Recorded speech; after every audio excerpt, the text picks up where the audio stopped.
Hey guys, welcome back. Decided to try out one of these. I keep having trouble with the little whaler. Not safe self-bailing. You're supposed to be able to get it up on plane, pull the plug out, and the water should run out, but actually I'm getting water in. I don't know if it's because of the heavy weight of the four-stroke Suzuki or Tohatsu that I've got on the back of it, but I figured I'd give one of these a shot. I never even heard of it, a bailing sponge. Just something I started thinking about one day, about the little bit of water that gets in the boat. It'd be easy to remove it with just a sponge. So of course they do make something specifically for that. I got this one at West Marine. You could probably just use any sponge. So let's go give it a shot.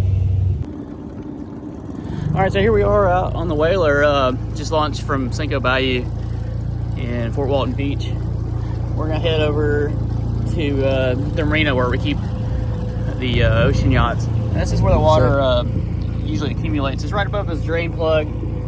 The way Whaler designed it was you're supposed to be able to get it up on plane and pull that plug out while the boat was moving, and the water would drain out. But the problem I'm having is it will not drain out, but I think it's because of the extra weight of this Tohatsu on the back, because the two-stroke motors don't weigh nearly as much as these four-stroke, and plus it's got a battery because it's electric start, so it makes it even heavier. This is substantially a heavier motor, so I'm betting that is what it is. It's causing the water line to be a little bit higher on this boat than it should be, but the boat can handle it easily. It just, for design purposes, it won't bail the way it's supposed to. So we picked up this little sponge here, West Marine. It's a bailing sponge. So it's supposed to be highly absorbent. We're gonna try it out. I imagine you can use any sponge you want. I even thought about just a nice car wash sponge that was maybe a little bit more abrasive than this, so you could clean the hull with it and have two purposes. So we're gonna give this a try. There's no water in the boat yet, but by this afternoon there's gonna be a good bit of water sitting in the boat, and we're gonna try the sponge out, see if that's an effective way to bail it. Because short of putting a bilge pump in here, there's really no other way to get the water out other than tipping it over or pulling it up on the trailer. So let's go for a little ride, and maybe we get to try this sponge out.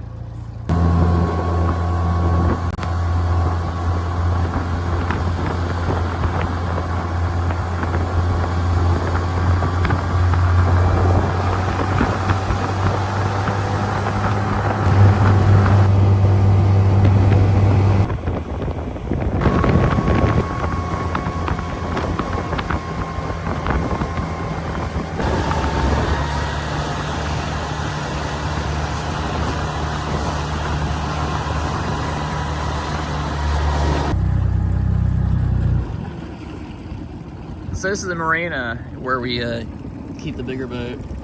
Sunset Isle. It's about, I don't know, it's been open a little over a year now. It's slowly starting to fill up.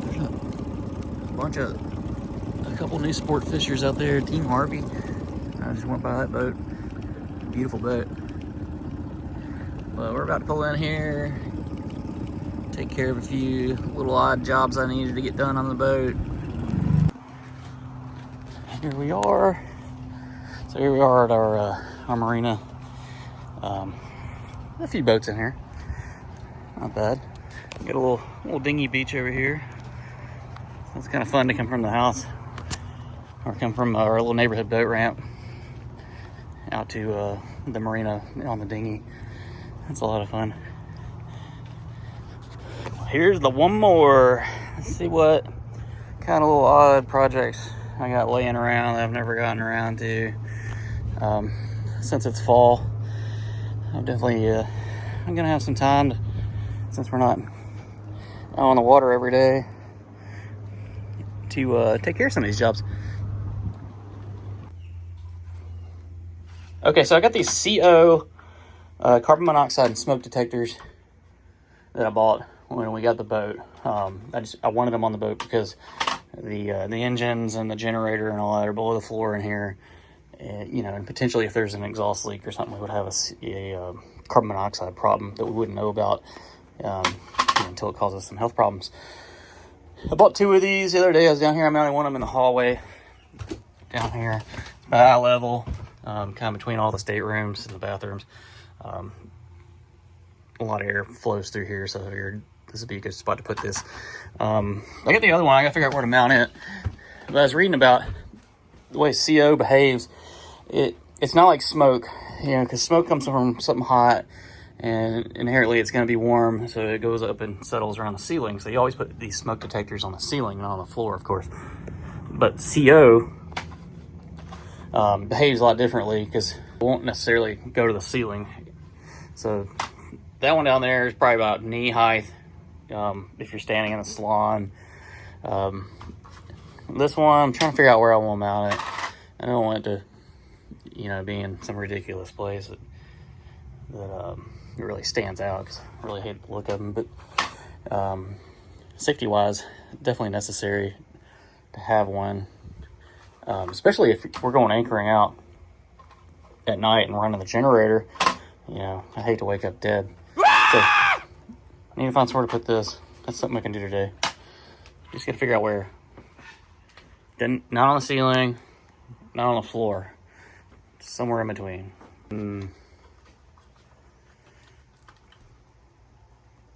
There we go. Okay.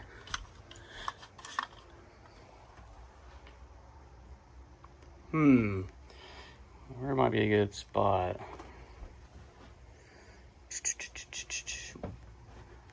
We do often sleep up here. This is a pull-out couch here, and I actually prefer sleeping up here because it's quiet and closer to the door, of course. I'm thinking about maybe putting it here. I think that might work. You know, if I hate it, I'll take it off and move it.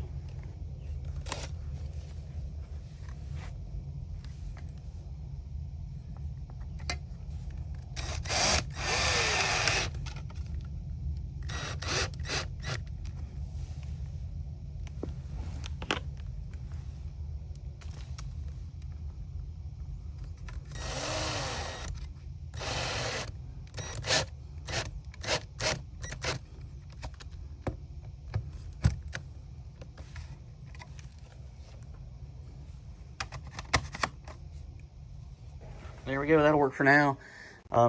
We decide we hate it, we'll just move it.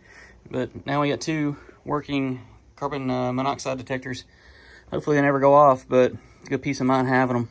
Definitely a safety device you'd want to have on your boat. They're not expensive. I think I might have paid, I don't know, $30 for those. Of course, you want your fire extinguishers. All right, I'm gonna look around the boat. Maybe I can find some more projects I've had been sitting on I can knock out while I'm out here today. Giving the generator a little run since it's been about a month since we used it.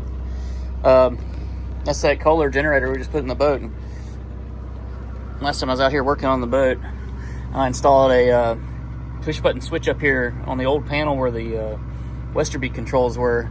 I was able to tap in and put a momentary switch, and you can crank and stop it.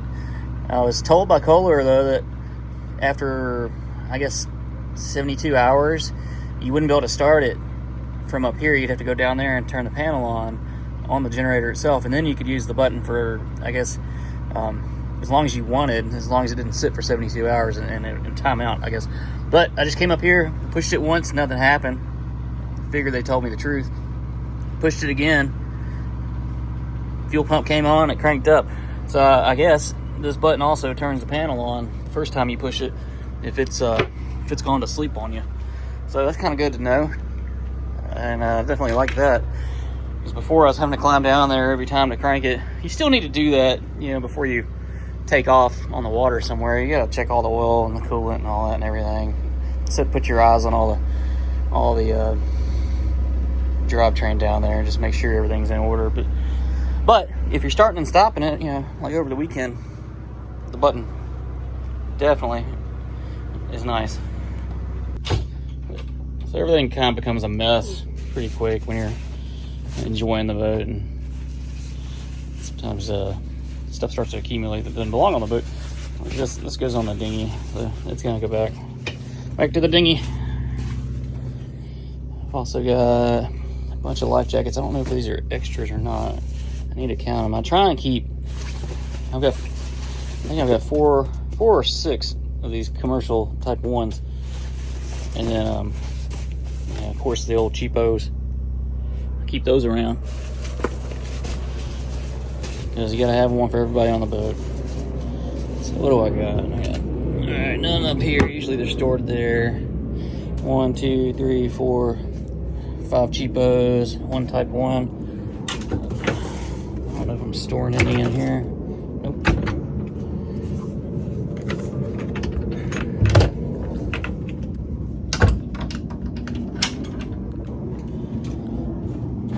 What did I say? One type 1, 5 of the cheapos.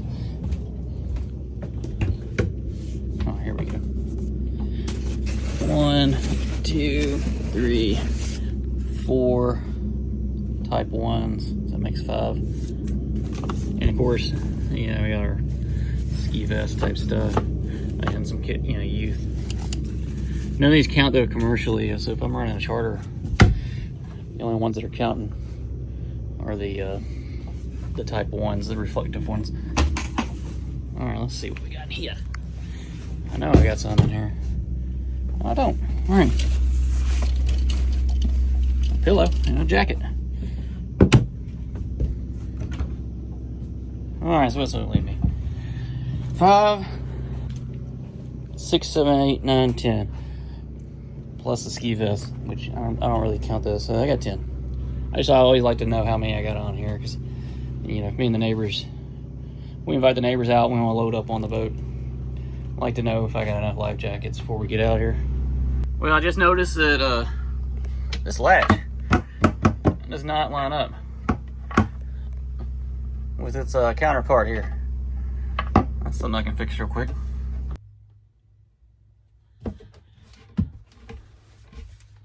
Alright, this should be easy.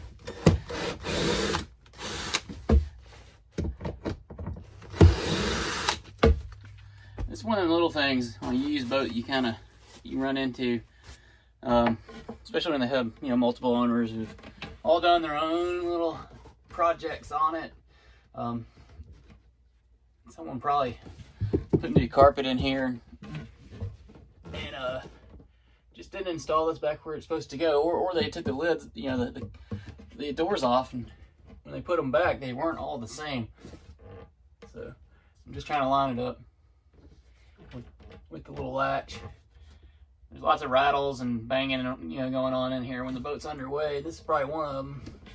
That looks pretty good. Let's give that a shot. So all these little projects really add up. And fixing them.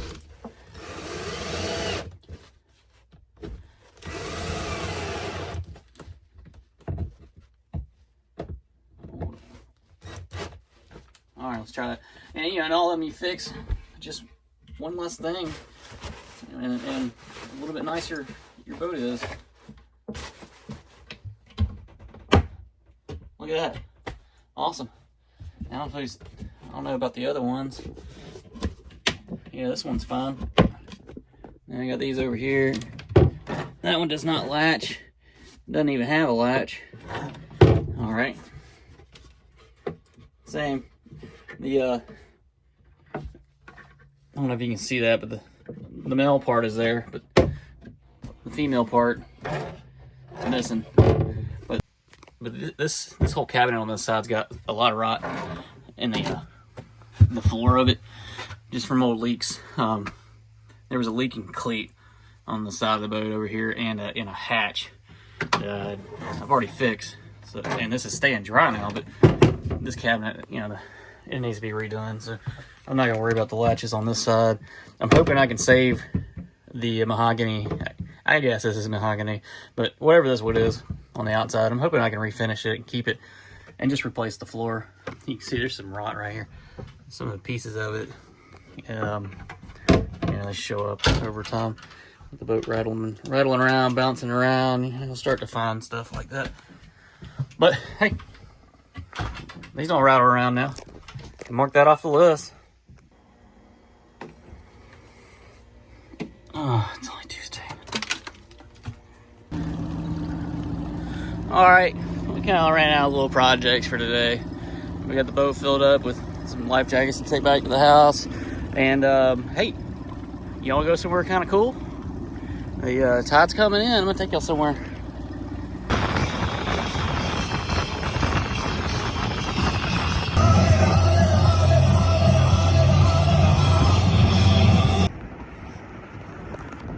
This is Crab Island. You're looking at Destin, Florida over there. This is a tourist hotspot for anybody who enjoys the water. It's a very large sandbar. At one time it was an island. A hurricane came and leveled it off to the point it gets down to about ankle deep at low tide.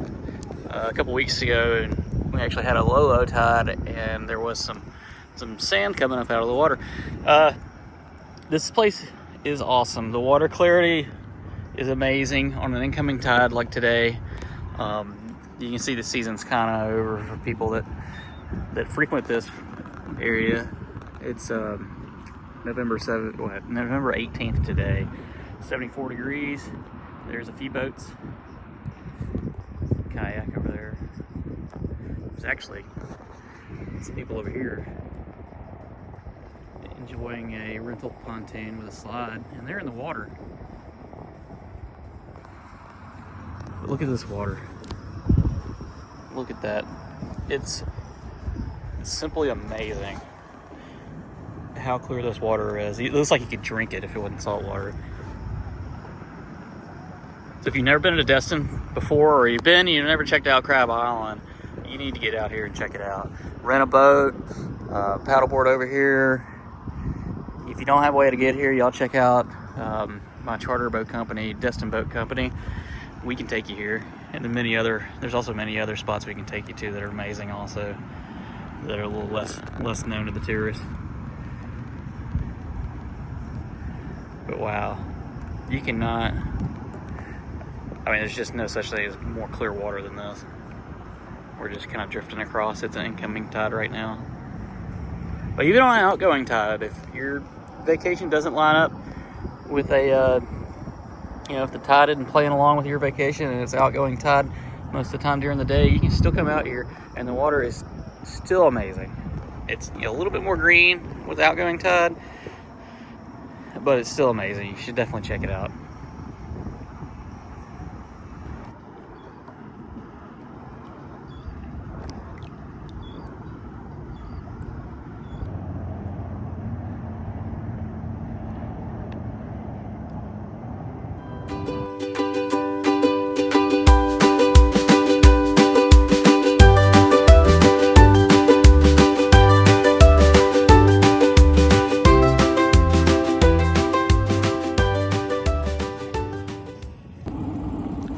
Okay, so now we're pretty much back to the dock after a day out on the little dinghy, and you notice the floor starts collecting a little bit of water. Some of it comes from this. I use this as a cooler, and it's got a drain that drains into the floor right here. So a lot of times the ice will melt and it all ends up in the floor. But I can't get the water to self-bail from the plug up on plane. The water just kind of bubbles up and it doesn't really go out. Sometimes I can get a little bit of the water to drain out, and then sometimes the water's coming in, so it doesn't really work like it should. But let's try this little sponge out. When I think about bilge, a sponge never really popped in my head. I never even thought about it. And then one day I don't know what I was doing. I was cleaning up something. I was like, you know what? A sponge might be all you need in this little boat. I didn't know it was a thing, for kayakers and stuff like that. See, look how much water you can collect. Just a few dabs of the sponge. I was thinking bilge pump, that's what comes to mind when I think about draining the bilges, putting a bilge pump in. But this is a little dinghy, I hate to add anything of weight to it. I like to keep it light and simple.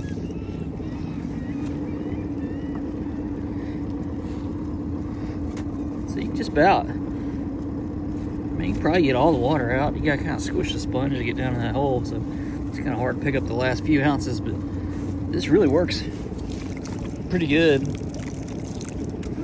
So all you people out there with little dinghies or whatnot, kayakers, if you're having problems with your boat holding a little water, or you don't want to have to drag it up on the shore to drain the floor of your dinghy out, a sponge works really well. So for $8, I don't think that did too bad. Plus you could clean your boat with it. I mean, it is still just a sponge, right? Awesome. Well, I think that might conclude the video. For more content, you know, of course, like and subscribe. I'm gonna try and start putting out a whole lot more. I mean, this was just a little idea that popped in my head to go try this sponge out today, but we got some more content coming, so stick around. We'll see you next time.